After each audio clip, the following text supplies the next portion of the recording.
Bem-vindos ao Centro da Questão. Esse conteúdo é um oferecimento do Portal Center, o portal onde você, que é consultor, pode obter novas capacitações para o seu trabalho. Ou se você quer se tornar um consultor, você tem diversas formas de fazer a transição para essa profissão. Participe do Portal Center e faça gratuitamente a jornada do consultor. É uma avaliação que ajuda você a compreender quais os seus próximos passos para se tornar um consultor. E hoje nós vamos falar sobre a realidade europeia em 2023. E para conversar com a gente sobre esse tema, eu vou chamar o Pedro Lucas, que vai falar com a gente direto da Itália, falando um pouquinho de como está esse momento da Europa hoje para nós. Pedro, boa noite. Boa noite, tudo bem? Tudo bem, muito obrigado pelo convite, por poder falar um pouquinho aí da realidade europeia para 2023, a Europa que vem de uma sequência, né, de fatos que são bastante ruins para a economia, para o mercado, né? A gente emenda um Covid com uma guerra, então vamos conversar um pouquinho sobre 2023 e eu acho que vai ser bem bacana, porque você morou aqui na Alemanha, né? Antes, né? Pegou um período, tempos áureos da Europa, em que não tinha Covid, não tinha guerra, então a gente pode até fazer aí essa comparação, ver o que de repente mudou, como a Europa conseguiu até se segurar relativamente bem nesse período e o que a gente pode esperar. Sim, eu fiquei na Alemanha de 2015 a 2018, 3 anos. Estava num projeto dentro de uma empresa e foi bastante interessante. Vamos falar um pouquinho disso mais. Eu fiquei próximo de Hamburgo, da cidade de Hamburgo, é uma cidade de 2 milhões de habitantes. A cidade que eu ficava era colada em Hamburgo, tinha 15, 20 mil habitantes. Mas não faz muita diferença na Alemanha, o tamanho da cidade não muda muito. Pedro, fala um pouquinho para a gente, desde quando você está na Itália e como que tem sido esses primeiros meses aí na Itália? Pô, eu estou aqui na Itália já faz praticamente um ano de bastante leitura, estudo, observação de mercado, conversa com empreendedores, sejam italianos ou brasileiros, que tem enriquecido bastante aqui para mim toda essa parte de consultoria que a gente vem prestando. Eu fico hoje aqui numa região central da Itália, não fico em nenhum ponto turístico do país, fico na Úmbria, em Perugia, né, um bairro aqui próximo à Perugia mesmo, que é a capital. Então a gente tem uma visão bastante da realidade do italiano verdadeiro, né? Não de polos turísticos da Itália, como Roma, as praias mais ao sul, né? Nápoles, ou até mesmo ao norte, Milão, que tem realidades distintas muito por conta de turismo. O norte é muito industrializado, tem contato com as fronteiras, isso acaba facilitando um pouco. E o que você percebeu assim nesse um ano aí? O que é mais diferente nos negócios na Europa e no Brasil? Vamos ver se bate também com a minha percepção. Olha, tem muita diferença, mas o que mais me assustou aqui até foi engraçado, porque eu cheguei e precisei ir ao mercado aqui. Eu cheguei no supermercado, entrei, não tinha ninguém, e aí me falaram, né? Falaram, na Itália, né? Uma realidade da Itália é que eles param, né? Depois do almoço. E aí eu entrei, não tinha ninguém no mercado. Falei, será que eu entrei no horário errado? Horário de almoço do pessoal aqui? Enfim, entrei, fiz minha compra, procurei onde pesar as frutas, não encontrava ninguém para fazer ali para mim e tal. Falei, bom, eu mesmo vou fazer, resumindo, né, a história. Um mercado com, sei lá, 7, 12 gôndolas, né, assim, corredores, tem 2, 3 trabalhadores que não ficam ali à sua disposição. Eles estão sempre fazendo outros serviços. Então, eles têm um processo muito enxuto ao menos aqui na Itália. É muito, muito enxuto, tem vezes que a gente entra e parece que está fechado o estabelecimento. E só quando a gente entra, que eles vêm nos atender, eles fazem o que tem que fazer e já retomam outras atividades. Que para mim, né, foi muito diferente. Né? Normalmente a gente chega no Brasil, alguém nos atende, você vai em um mercado, tem o rapaz do carrinho, tem o rapaz que pesa, tem o rapaz que põe a sacola, tem os caixas, e fora o pessoal que abastece, tem um monte de gente aqui, já é mais... os processos são mais bem definidos, o que acaba por enxugar bastante o funcionamento da empresa. Eu não sei se na Alemanha também é assim. É a mesma coisa. Isso eu acho que é comum de todo o país onde você tem uma mão de obra que recebe o valor dela. Né? Não vou nem dizer que é cara, eu acho que recebe o valor que merece, certo? Então, as pessoas fazem mais. Em todo estabelecimento, vai um restaurante não tem 200 garçons para atender. Tem um, dois no máximo ali, se é um restaurante pequeno, e você faz muito do que tem que ser feito e eles fazem, são multitarefa. Aqui a gente também faz pouco isso, né? Ah, eu sou o cara que faz somente peso as coisas na balança. Hoje nem tem mais, mas em geral não tem. E não faz outras coisas. Lá não. Você vê que todo mundo é muito mais multitarefa. Então isso é a realidade que a gente também via na Alemanha. Também era assim. Sim, eu inclusive, nesse ponto, eu acho que se a gente for pensar para o lado do empreendedorismo, o Brasil ele tem um oceano ainda a desbravar para poder chegar nesse patamar que tem aqui. Então, hoje, se eu tivesse que apostar no empreendedorismo, eu penso que o Brasil seria um lugar muito mais fácil, porque a gente tem mais problemas para resolver, né? Aí no Brasil. Mas Aqui, será que... quem vier lutar aqui, eu acho que fica mais complexo. A briga é mais feia. Mas será que a gente também não pode ter um olhar diferente e mudar algumas coisas? Por exemplo, eu tive em Portugal em 2018, e aí o que a gente, conversando justamente entre levar uma operação do MIT para Portugal, né? E conversando com pessoas há bastante tempo em Portugal, com portugueses mesmo, eles falaram assim: aqui a coisa não é tão agitada como no Brasil, por exemplo. Por exemplo, aqui quase 2018, hoje eu não sei se ainda é assim. Você não pode mandar uma mensagem no WhatsApp direto para a pessoa, você ainda tem que ligar para ela por telefone, conversar com ela, e aí você vai pedir para mandar a mensagem para ela no WhatsApp. Né? Então, assim, são culturas diferentes, mas que às vezes a gente também pode dar uma sacudida nessa cultura. Será que também essa visão eu ouço isso muito em marketing, que a Europa tem muita oportunidade para quem vem de fora trabalhar com marketing. Você vê a mesma coisa?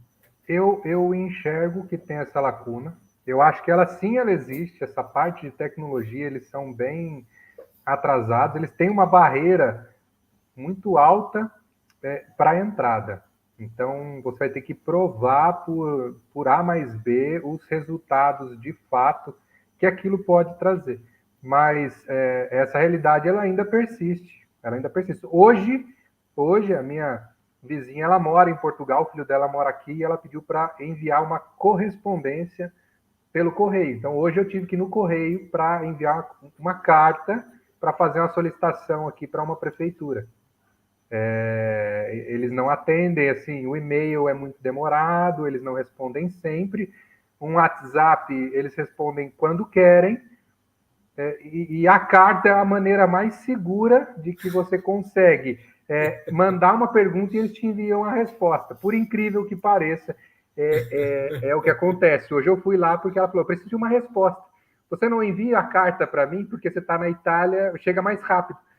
Aí você abre ela e me manda uma foto. Eu falei, não, tudo bem, ok. Então, sim, tem aonde crescer, mas ao menos aqui para a Itália, eles são muito fechados às novas ideias, a novos modelos às vezes, de operação, assim, quando a gente traz a tecnologia, essa facilidade. Eu estranhei demais falar o telefone, que era um negócio que eu acho que eu não fazia há anos antes de vir para cá. Porque tudo a gente resolve pelo WhatsApp, né? Sim. Que Tudo é a bem gente mais resolve. rápido, né? Mas sim, Sim. é uma questão cultural, então acho que quem pensa em fazer uma transição, seja do seu negócio ou da sua carreira, para um outro país, a gente está falando de Europa, mas isso acho que vale para qualquer mudança, você tem que pesquisar bem como é a cultura desse lugar que você vai. Isso pode fazer uma diferença muito grande no seu posicionamento e como você vai agir. Então, a gente está falando aqui, a questão cultural, ela é muito importante. Sim, eu ficava aqui, falei, não, eu vou. Poxa, esses italianos, eles precisam comer um arroz com feijão, eles precisam mudar um pouquinho, né? Eles têm que conhecer uma feijoada, né? Eu ficava pensando isso, falei, não é possível. Aí um dia a gente fez amizade com os italianos, né? E fomos na casa deles, comemos um macarrão, né?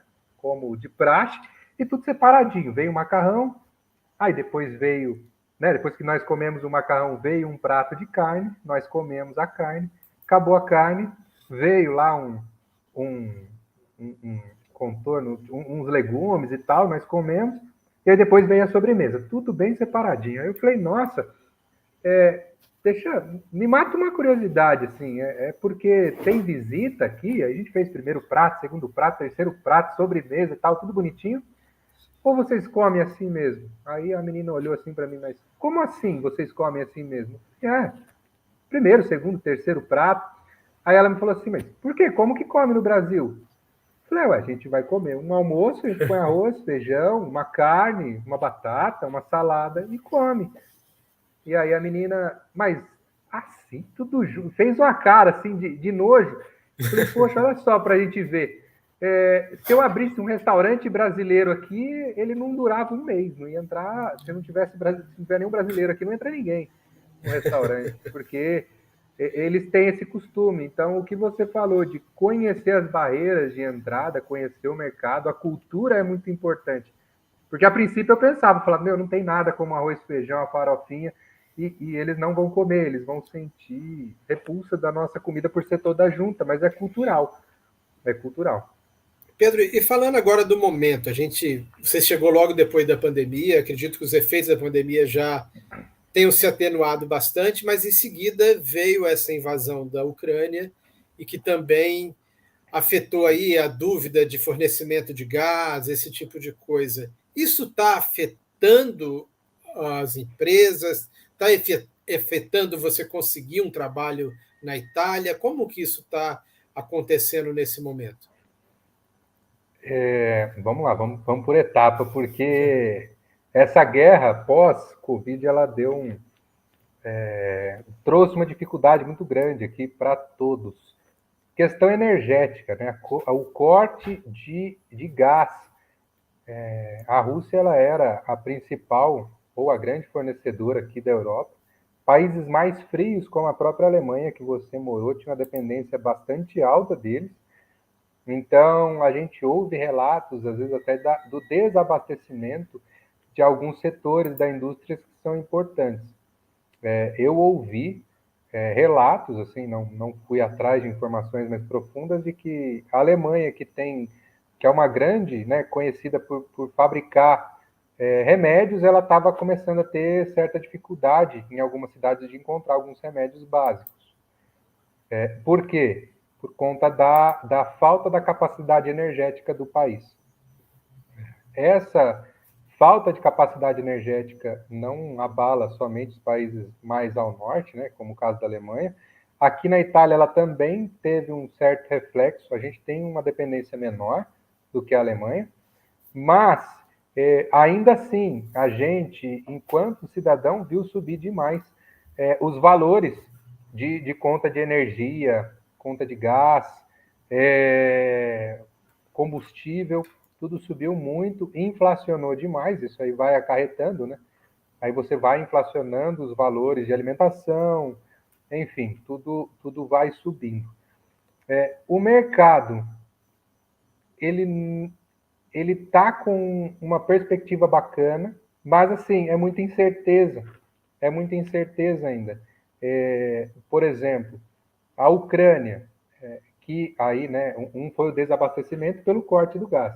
Para o outro lado, da Ucrânia, que está, né, sofrendo o ataque, ela perdeu muito da sua capacidade de agricultura e ela era uma grande fornecedora de grãos, né, para a Europa. Então, a Europa talvez tenha que importar grãos de algum outro lugar e começa a gerar uma incerteza alimentar aqui, né? Não que a gente tenha estimativa de fome, mas de aumentar esses valores. Então, as indústrias elas estão meio que vivendo o dia a dia delas. Mas alguns resultados ainda assim são interessantes. Assim, a, o comércio aqui, o setor de comércio aqui, ele teve números um pouco acima do esperado, então isso freia um pouco a expectativa de recessão no bloco europeu. Um outro número que foi bastante bacana nesse aspecto de empregos, né? Que teve uma alta demanda na Alemanha também industrial e assim, tem uma alta demanda, a gente vai precisar de mão de obra. Por outro lado, isso aí acaba, como está com essa briga entre juros e, e as produções aqui, né, as demandas industriais de comércio e tal, acaba por, de repente, pressionar um pouquinho a inflação. Eu não sei, eu não peguei uma Europa sem essa loucura de inflação de juros aí, talvez mais controlado como era antes, mas a gente vê essa incerteza. Eu não sei, eles tinham esse planejamento mais a longo prazo? Era mais tranquilo? Por exemplo, os 3 anos que eu fiquei na Alemanha, eu nunca ouvi falar de aplicação financeira. Você coloca o dinheiro no banco e o dinheiro fica no banco. Você teria que aplicar numa bolsa para fazer. Não tinha assim, não tem um fundo de renda fixa que nem a gente tem aqui. Você não perdia, o capital não perdia valor. Perdia muito pouco, né? Era irrisório, né? Não valia nem a pena você fazer uma aplicação. Hoje isso ainda não deve ter mudado. E também a expectativa não é que fique por muito tempo com uma inflação alta, né? A expectativa é que fique por algum tempo só e depois isso se estabilize, né? Sim. Reduza, né?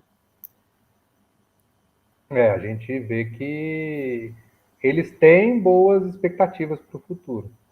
Eles têm boas, assim, a gente começa a escutar de que tem previsão de que o PIB venha não crescendo de repente no ritmo que estava, mas que ele não apresente nenhuma queda, que para esse ano de 2023 nem tanto, mas próximo ano ele já apresente um aumento mais significativo, que a inflação que bateu cerca de 8, 10 há algum tempo atrás por cento, ela deve vir se controlando e tentar voltar aos patamares mais próximos do que foi historicamente na última década. Isso, a expectativa é que para 2024 eles falam algo em torno de 3, 2,5% de inflação, e aí você já começa a retomar um pouco a realidade que era antes. Sim, mas chegava a ser 0,5%, 1% ao ano. Na época eu estava na Alemanha, dava quase 1% a inflação. É muito pequena, né? Com o que a gente. Bom, que a gente até conhece hoje o Brasil, e no passado o Brasil era mais ainda, né? Mas eu acho que esse passado espero que também não retorne aqui. E tem bastante brasileiro empreendendo na Europa, você vê bastante aí?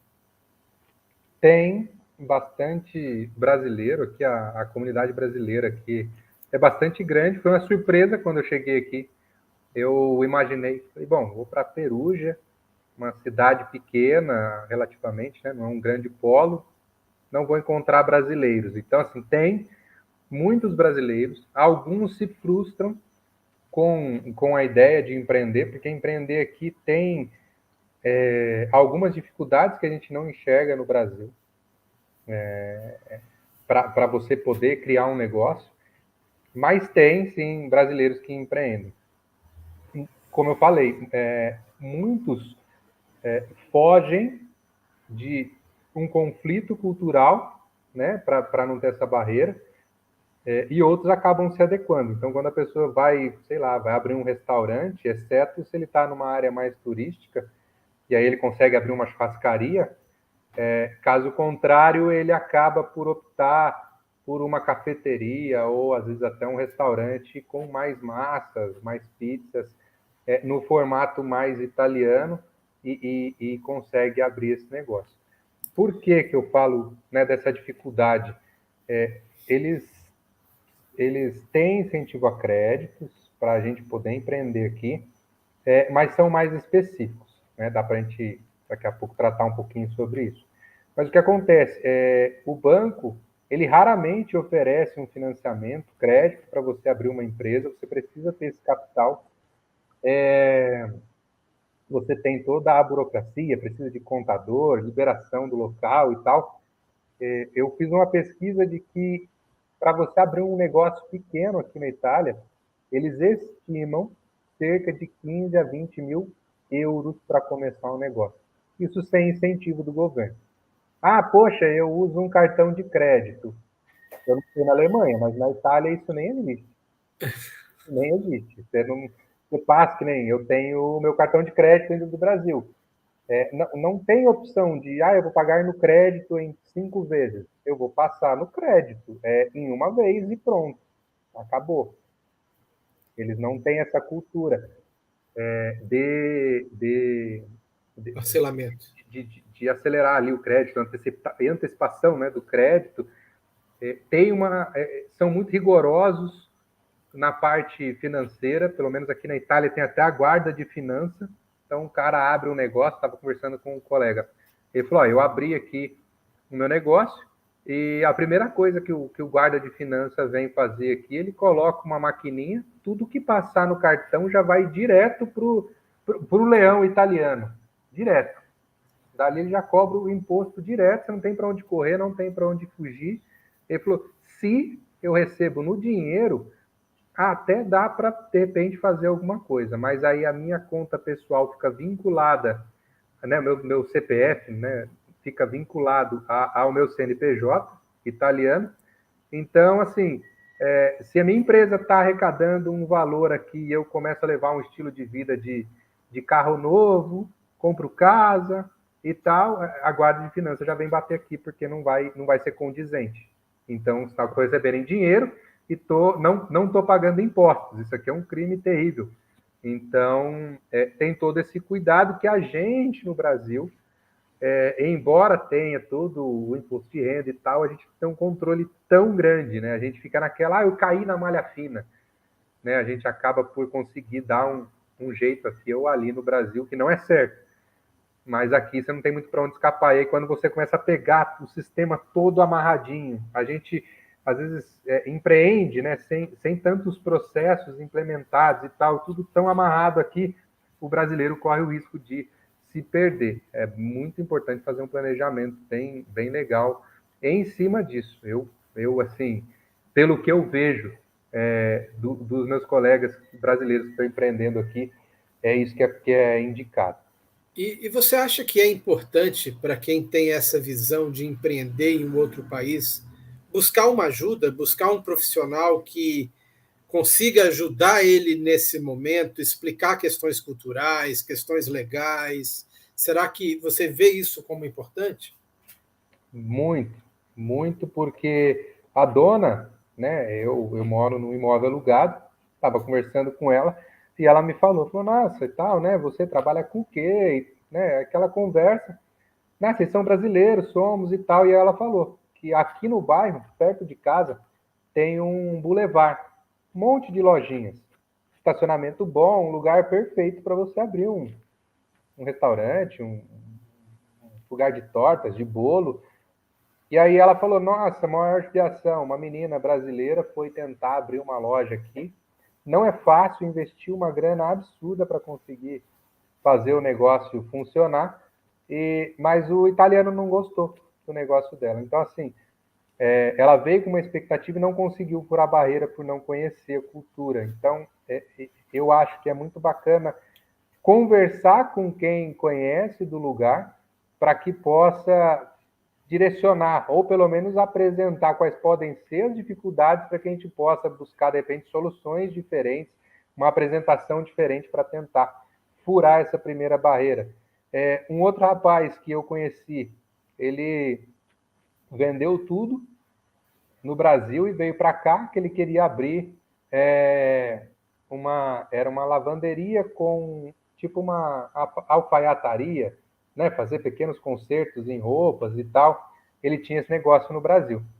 E aí ele veio para cá, esse negócio ele existe aqui na Itália, é comum, essas lavanderias e tal, mas ele ficou assustado com os valores. Ele falou, cara, eu vendi tudo lá, trouxe um capital, eu investindo aqui, não vou conseguir suprir aquilo que vai ser necessário. Né?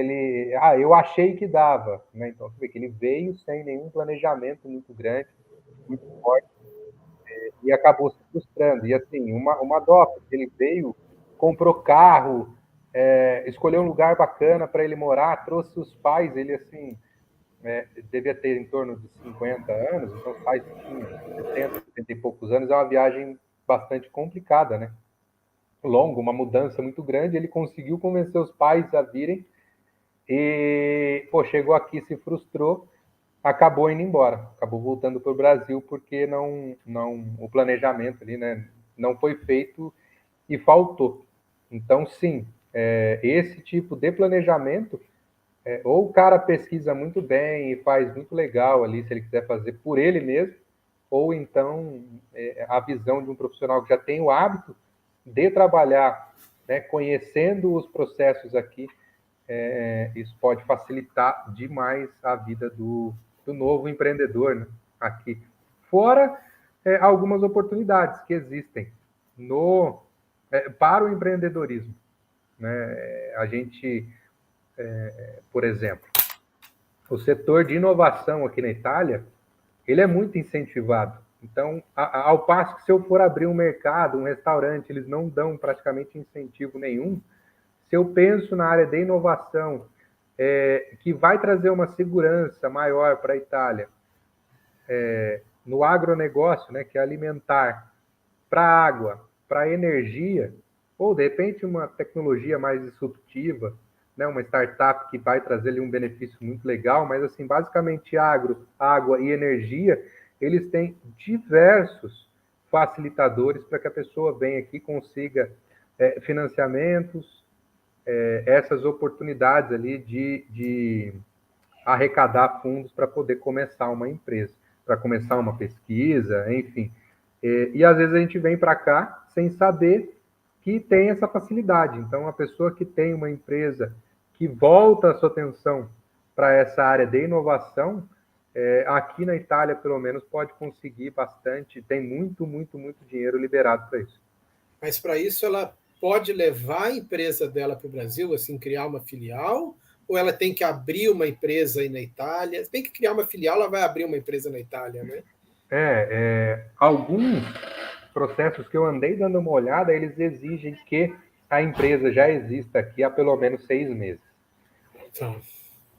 Isso varia de edital para edital, mas assim, basicamente a empresa tem que ter um CNPJ italiano, né, uma partita IVA, e 6 meses aqui. É um básico. É um básico que eles exigem. Isso. E aí eles têm esses incentivos, são incentivos financeiros, que ajudam essa empresa a desenvolver esse novo produto inovador. Essa é a intenção da Itália. E aí Isso. ter outras opções e que resolvam problemas, como você falou. Agricultura, alimentação, água, energia. Isso. A Itália ela não tem uma autossuficiência nesse setor. Então, água, ela tem que comprar de alguém. Ela até pega um pouco do degelo das montanhas e tal, e faz todo um malabarismo, mas ainda assim ela é dependente da água de fora. Energia, ela também não gera toda a sua energia. Ela depende da energia de fora e também ela não consegue ter uma segurança alimentar. Né? A gente não consegue viver aqui de azeitona e vinho.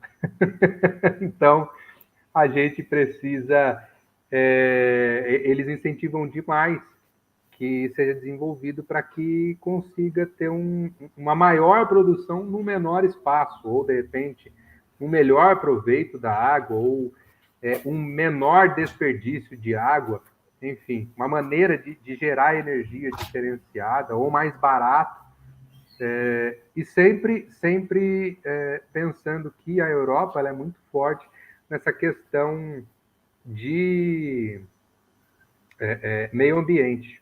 Então, assim, tudo que possa também colaborar com a melhora ali da qualidade do ar, da água, enfim, que polua menos, isso tudo pesa demais na decisão dos financiadores dos projetos.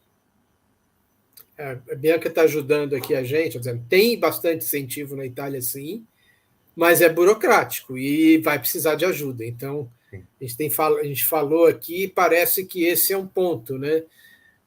Se a gente quer fazer uma mudança dessa, procurar alguma ajuda, de preferência local, ou de alguém que já fez essa transição algumas vezes, pode ser bastante interessante. Aqui no Brasil, tanto o governo do estado de São Paulo quanto a Apex ajudam bastante quem deseja fazer uma transição, levar empresas brasileiras para o exterior.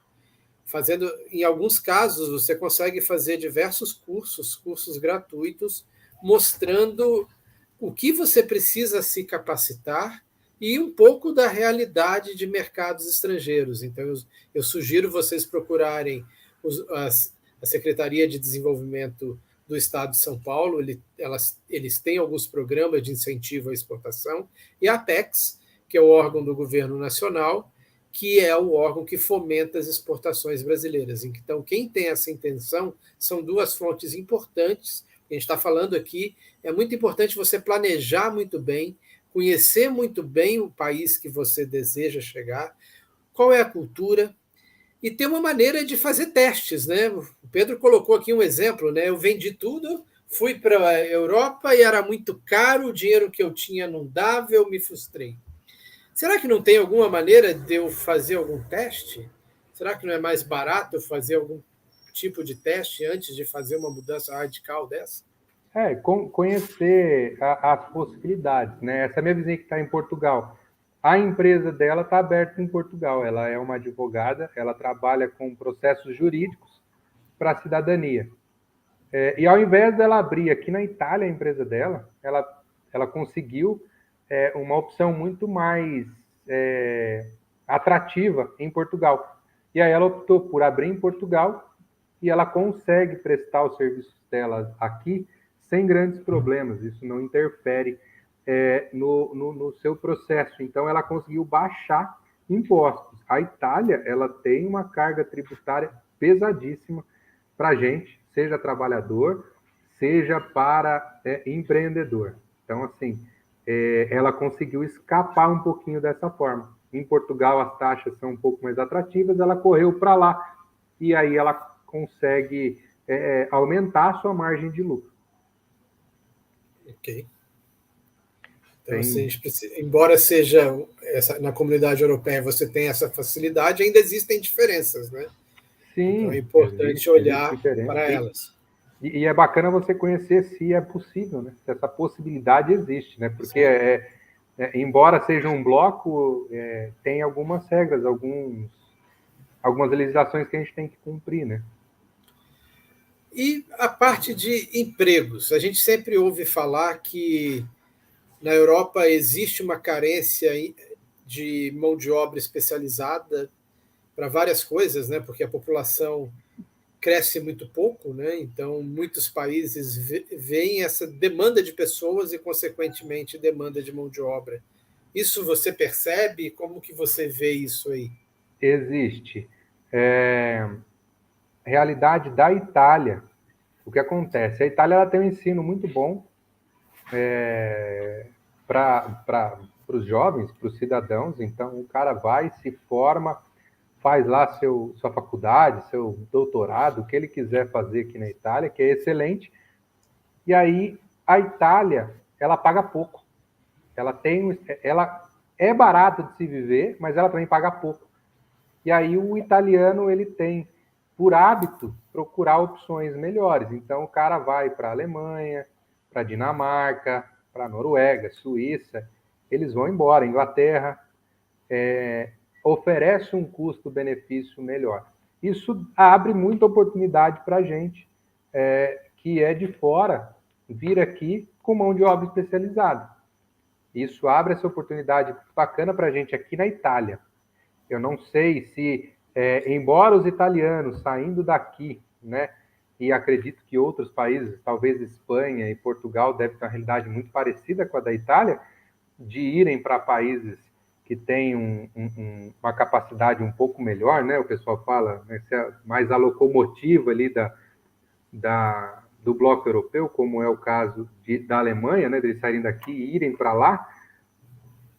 Eu não sei se na Alemanha, por exemplo, quando você estava lá, você notava essa carência. Né? Aqui na Itália a gente nota essa carência e eles têm como, né, a margem de diferença salarial não é tão alta aqui.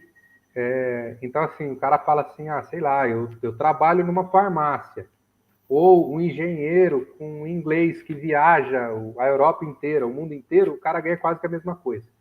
Então, acaba que não vale a pena para o cara ser um engenheiro. O cara fala, vou trabalhar na farmácia, eu trabalho das 8 às 5, estou aqui perto de casa, não fico nessa loucura de ficar indo para lá, para cá.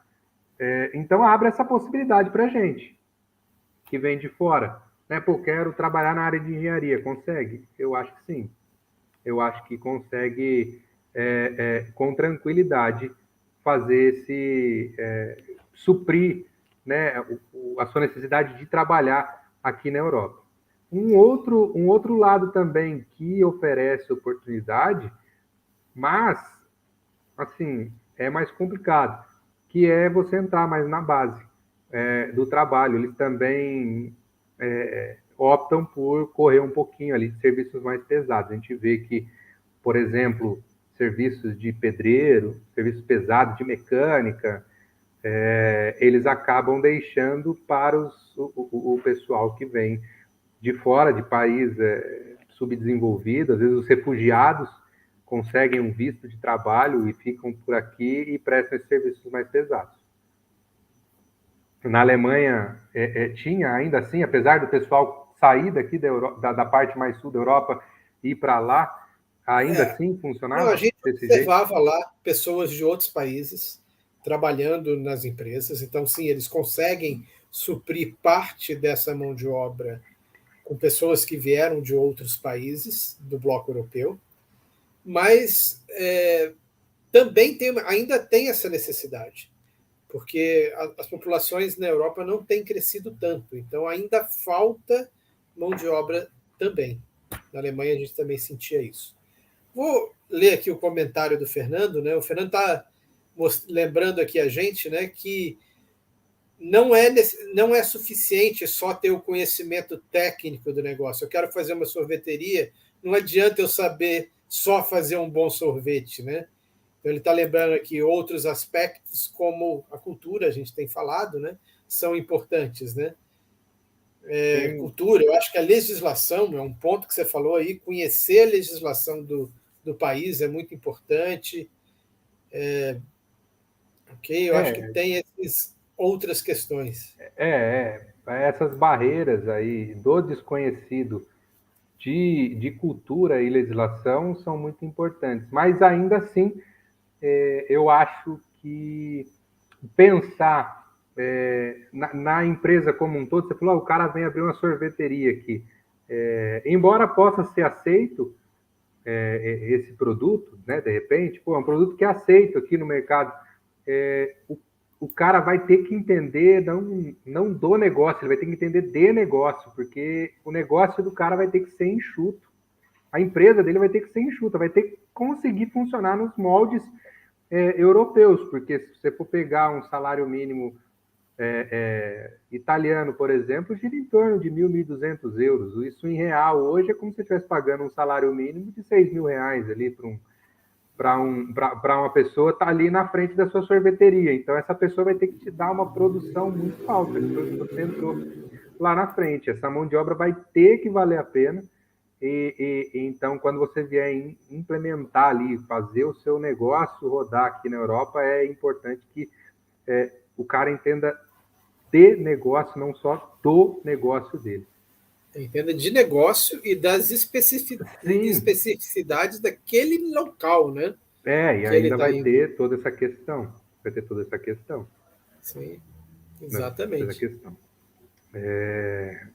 Bom, voltando um pouquinho aqui para a parte de empregos, eu acho que, embora a gente tenha essa oportunidade, sim, pela falta de mão de obra, né, não ter esse crescimento populacional, para a Itália, né, a gente tem um grande...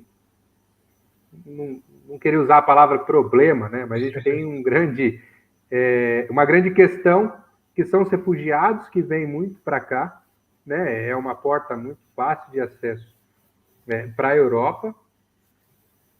Então, isso acaba por preencher boa parte das vagas de emprego aqui.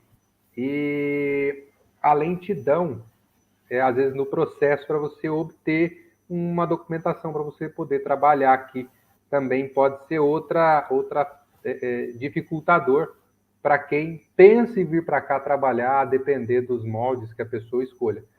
Isso também deve pesar ali na escolha. Né? Então, você vai ter, de repente, a opção de fazer um trabalho de engenheiro que viaja para lá, para cá, que é gerente de alguma coisa, e o seu salário é muito próximo de alguém que trabalha como, sei lá, um caixa de supermercado.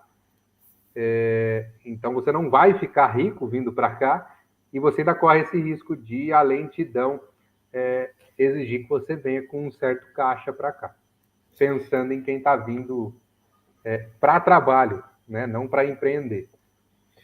A gente estava falando de inovação, né, Pedro, desse incentivo do governo aí na Itália. Eu fui atrás dos números aqui. Na verdade, não é da Itália, né? Isso aqui é um Conselho de Inovação Europeu. Exato. Ele tem um programa de 1,6 bilhões de euros. Nós estamos falando aqui de quase 10 bilhões de reais, certo? Sim. Para investir em inovação em 2023. Que áreas? Sim. Interessante saber as áreas. Quem é empreendedor aí pode olhar, mesmo sendo burocrático, mas tem oportunidades.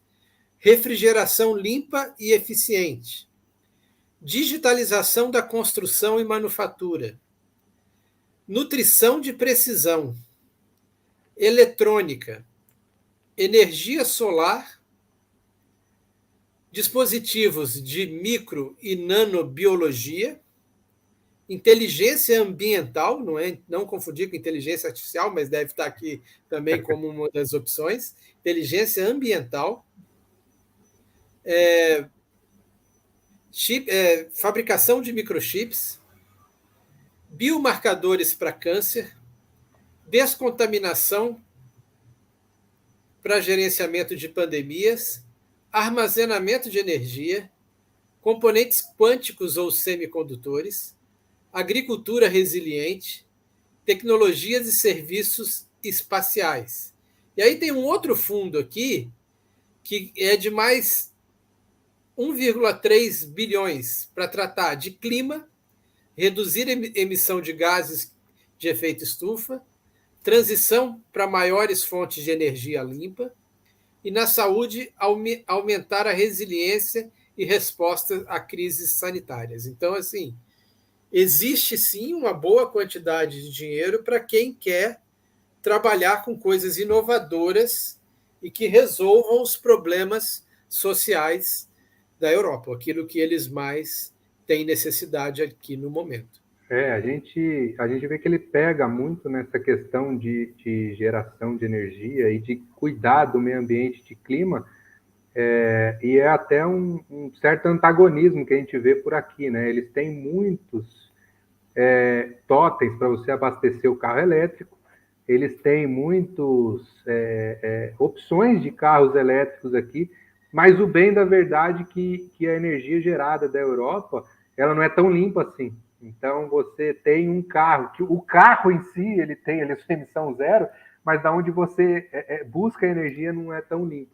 Então, eles trabalham muito forte nisso, porque não adianta só ter o carro elétrico, que é muito legal, é muito bonito, mas ali na onde você parte para obter energia, é importantíssimo que mantenha essa coesão, né, no processo, tem que ser coerente.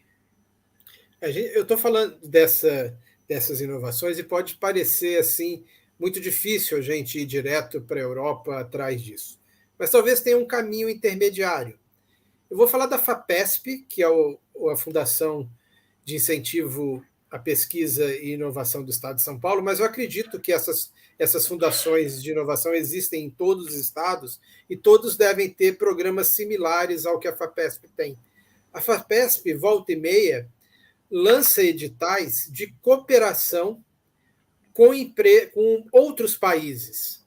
Nesses programas de cooperação, você deve encontrar uma empresa daquele país, por exemplo, então encontrar uma empresa na França que possa de alguma maneira complementar o seu produto ou você complementar o produto deles, e aí vocês conseguem apresentar uma proposta para a FAPESP ou dependendo do estado, para a agência de inovação e receber recursos para apoiar essa inovação. Aí você ainda está aqui no Brasil.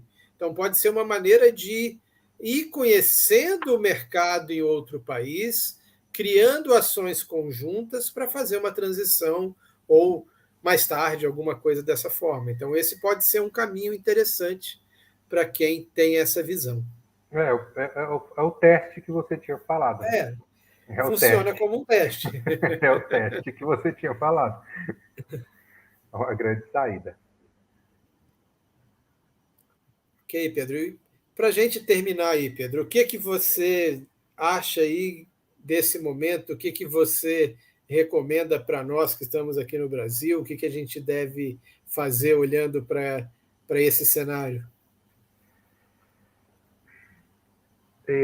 Eu acho que independente da pessoa vir para trabalhar ou vir para empreender para cá, que planeje direitinho, vai vir empreender, planeje a empresa, busque entender da legislação que é necessária aqui, quais são os dificultadores, a cultura, como pode receber, foi tudo aqueles pontos que nós frisamos aqui. Se conseguir, através de FAPESP, através de consultores, através de, enfim, conhecidos que estão aqui, obter informações, pode ser muito importante.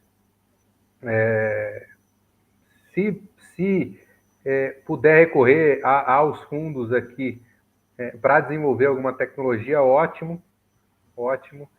Eu estou bastante esperançoso de que essa recuperação de fato aconteça. Eu imaginei que quando entrou a guerra, eu cheguei e entrou a guerra. Falei, nossa, agora vai descambar tudo. Mas não. A Europa se mostrou bastante forte, apesar dos pesares, é lógico que sente o golpe, mas eu estou bastante esperançoso nessa recuperação da Europa ali a patamares pré-Covid o quanto antes. Espero que essa guerra acabe logo e isso acelere ainda mais o crescimento. Os números têm sido bastante positivos para quem não está tendo abastecimento de energia, para quem perdeu, por exemplo, grande parte de território agriculturável da Ucrânia. Então, eu acho que a Europa ainda deve render bons frutos para quem vier para cá. Não digo que vai ficar rico, mas é um local de boa estabilidade para quem vier. Ok, Pedro. Muito obrigado pelas informações, de mostrar o que você está sentindo na pele aí para a gente. Isso é muito importante. Obrigado a vocês que também estão aqui com a gente. Lembrando que todas as terças-feiras a gente está aqui no YouTube, no LinkedIn, no Facebook, sejam com as lives do Centro da Questão ou Gestão na Medida. E queremos que vocês continuem nos ajudando a decidir quais são os melhores temas para a gente conversar. Então, mandem, coloquem na descrição desse vídeo, nos comentários, sugestões de temas para a gente conversar. Cadastrem-se no site do T-Center, inscrevam-se também aqui no nosso canal do YouTube e espero vocês na próxima semana. Um grande abraço a todos.